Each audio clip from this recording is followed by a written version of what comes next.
কার্শিয়াংয়ের জঙ্গলে নজিরবিহীন ঘটনা। শৈলরানীর জঙ্গলে প্রথমবার ধরা পড়ল মেলানিস্টিক হরিণ। বছরের শুরুতেই রাজ্য বন দপ্তরের জন্য এলো বড়সড় সুখবর। পাহাড়ি জঙ্গলে কালো চিতাবাঘের উপস্থিতির পর এবার শৈলরানীর জঙ্গলে প্রকাশ্যে দেখা মিলল এক বিরল কালো হরিণের।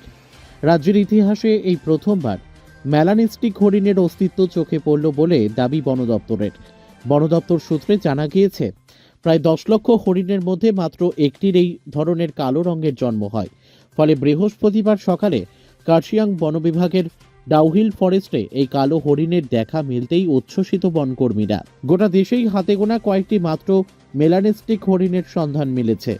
জঙ্গলের ভেতরে ঘুরে বেড়ানো সেই বিরল হরিণের ছবি ক্যামেরাবন্দি করেন স্বয়ং কার্শিয়াং বন বিভাগের ডিএফও দেবেশ পাণ্ডে। বন বিভাগের ব্যাখ্যা অনুযায়ী কালো চিতাবাঘের মতোই এই হরিণকে মেলানিস্টিক বলা হয়।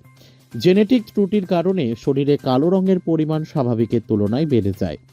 এই হরিণটি মূলত বার্কিং ডিয়ার প্রজাতির হলেও অতিরিক্ত মেলানিনের জন্য সম্পূর্ণ কালো রং ধারণ করেছে।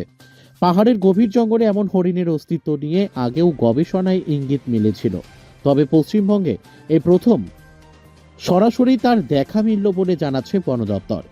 বিরল এই হরিণের নিরাপত্তা নিশ্চিত করতে ইতিমধ্যেই ডাউহিল ফরেস্ট ও আশপাশের জঙ্গলে নজরদারি বাড়ানো হয়েছে।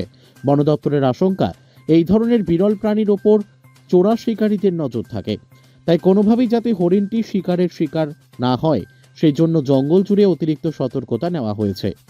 উল্লেখ্য, গত বছর পাহাড়ের ডাউহিল, বাঘগড়া ও মিরিক এলাকায় একাধিকবার কালো চিতাবাঘ বা মেলানিস্টিক লেপার্ডের দেখা মিলেছিল। এবার প্রথমবার মেলানিস্টিক হরিণের দেখা মিলল।